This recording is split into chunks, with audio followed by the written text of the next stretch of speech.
Classical Roots Lesson 1 is all about motion. So a lot of the words that you're going to be learning in today's lesson have to do with motion. And for this lesson, you are going to need your root card and 10 note cards. The first root that we're learning is per, and the definition of per is through. The next 4 words that we're going to be learning are going to use this root, the root per. On your root card, you'll notice that per is the first root that's listed. So indicate on the root card that this is lesson 1, and then you can write the definition, which is through. The first word that we're going to be making a note card for and learning is permeate. Permeate is a verb, and it means to penetrate through spaces or to spread throughout. Now you're going to need to make a note card for permeate, so we're going to look at the front of the note card first. All you have to do to start is just write the word on the front of the note card. The second step is going to be to underline the root per in the word permeate. So this one's pretty easy. It's right at the beginning. So go ahead and underline per. And then also on the front of the note card, to remind yourself of the definition of per, write per equals through at the bottom. And this completes the front of your note card. If you flip your note card over to the back, you're going to need to divide it into 4 sections. You could do this by folding your note card to make sure that the boxes are equal. In the upper left-hand box is where we're going to write the definition.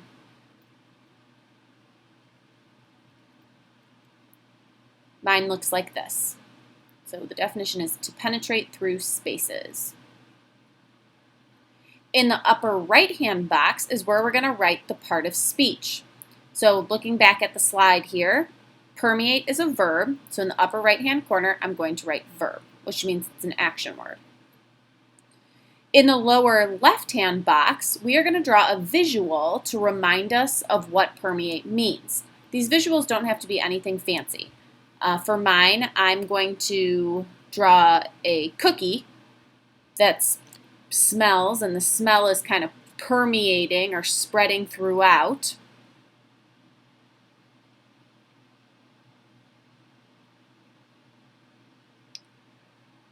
And then in the final box, the lower right-hand box, is where you're going to come up with your own sentence that uses the word. If you're having trouble coming up with your own sentence, you can always look in your Classical Roots workbook. And right now we're working on the words on page 4. So if you wanted to follow along in your workbook, you could look at page 4. And the definition, or the sentence in the book, says that pollution from automobiles and smokestacks permeates the air in many cities. The sentence that I'm going to create goes along with my visual. The smell of fresh baked cookies permeated through the entire house. And notice how I underlined the word permeated in my sentence, since that's the word we're working with here. We're going to move on to our second word. This word also uses the root per, and the word is percussion, which you may know this word or you may have heard this word before. Percussion is a noun or an adjective, and it means the sharp sound of one thing striking against another, or it could be the name of an instrument that makes a sound when it is struck. We're going to need to make a note card for percussion as well. So you're going to write the word percussion on the front of your note card, and you're going to need to underline per, which again is right at the beginning of the word. And then on the bottom of the front of your note card, you're going to write the root per equals the definition, which is through. If you flip your note card over, you can divide it into the 4 sections again. And as a reminder, in the upper left-hand corner of the note card is where we are going to write the definition. So in the upper left-hand corner, go ahead and choose one of these 2 definitions to write down.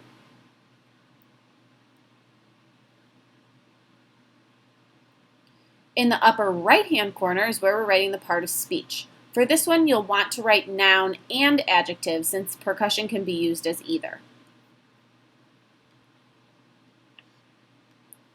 In the lower left-hand square is where you're going to draw a visual.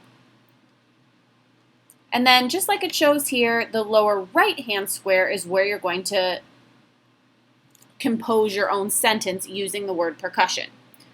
Again, on page 4 of your workbook, the sentences that are used might be good ones to get you started thinking. The familiar percussion of wood on leather let us know that baseball practice had begun. Percussion in an orchestra includes drum, cymbals, timpani, xylophone, and piano. Small children use kitchen pots and pans as percussion instruments. You can write your own sentence.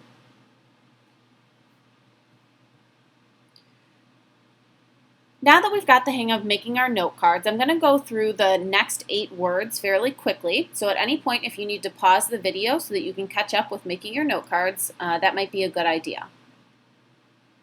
From here on out, I'm going to show the format of the note cards on the slide, so you can be making the note cards as you're looking at the information. The next word, the third word, again still using the root per, is perennial. Perennial is an adjective, and it means lasting for an indefinitely long time or continuing regularly. It could also mean living longer than 2 years, and this word oftentimes is used in reference to plants or flowers.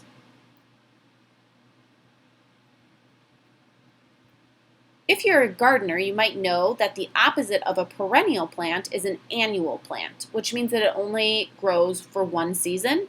A perennial plant grows every single year, so every spring it'll bloom again, which goes right along with our definition, which is continuing or lasting a long time. And as you can see, I have a picture of Michael Jordan on this slide to kind of indicate that he had a very long-lasting career. In your book, a sentence is that Mother Goose rhymes have remained perennial favorites with children, meaning over and over again for a really long time, Mother Goose stories have been popular. A perennial remark of parents is, things were different when I was your age. So that's a saying that continues regularly that parents use a lot. So go ahead and make sure you're making a note card for that. And we're going to move on to the next word, which is persevere. Persevere is a verb, and it means to hold fast to a task or purpose despite handicaps or obstacles. So it means to continue and not give up even if you're facing some hardships.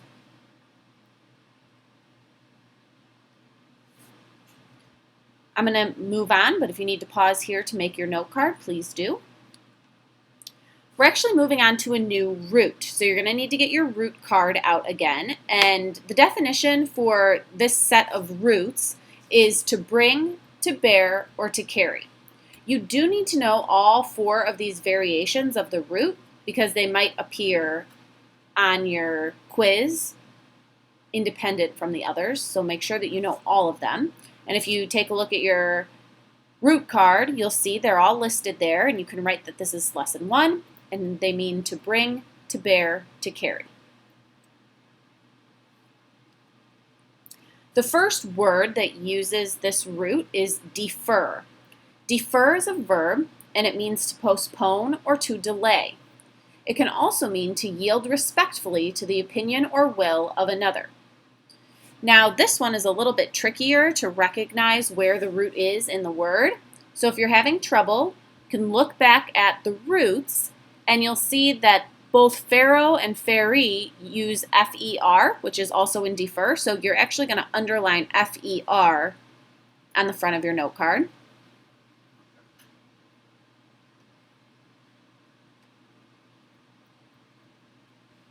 Few ideas for sentences that are in your workbook now on page 5. Schools and colleges sometimes defer admission, accepting students later in the year.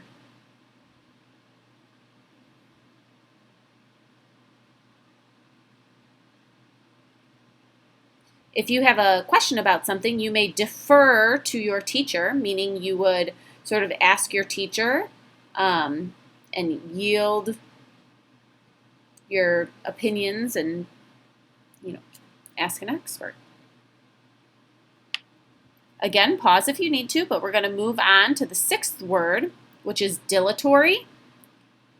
Dilatory is an adjective, so it's a describing word, and it means tending to delay or postpone.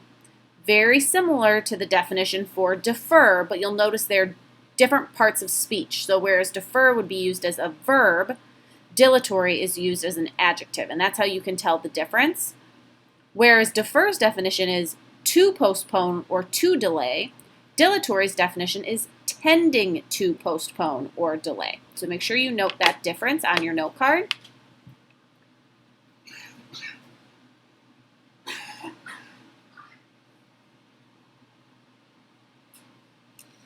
This one is also pretty tricky to recognize the root in the word, but if you look at the different options, the different variations, you'll see that latum has an L-A-T, just like the middle of dilatory. So you can underline the L-A-T in the middle of dilatory on the front of your note card. Continuing on, our next word is elation. Elation is a noun, and elation is excited feelings of pride, triumph, or happiness. Oftentimes, this word is used in its adjective form, which is elated. You could describe yourself as being elated at great news. An example of a sentence from your workbook is, many Americans felt elation when astronauts took their first steps on the moon.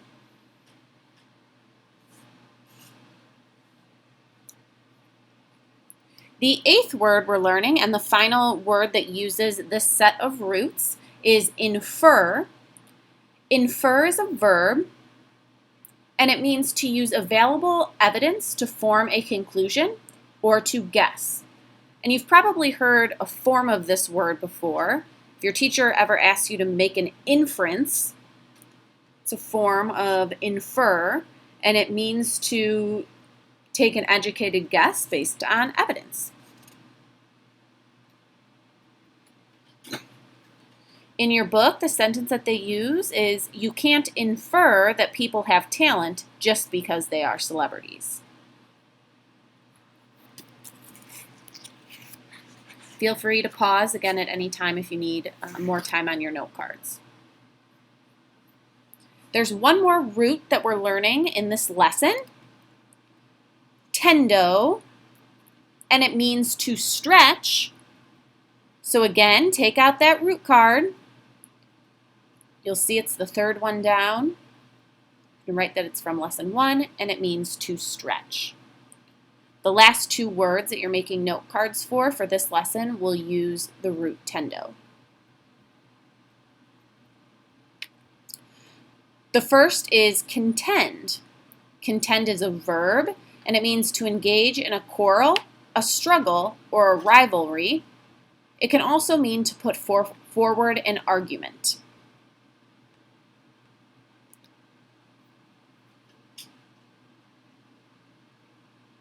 So a doctor might contend that all children should be vaccinated, and that would mean that they're putting forward an argument. I like to think of the word contest when I see the word contend, because if you're in a contest, you're competing against somebody, which is similar to the definition.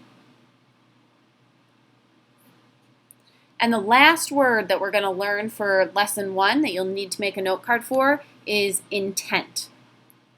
Intent can be a noun or an adjective, and it means purpose or concentrating on or dedicated to an idea or action.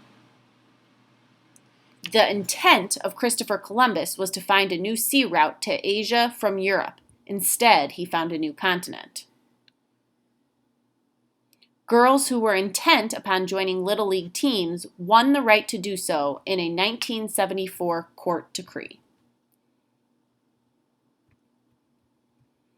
So those are all 10 words that you need to know for lesson 1.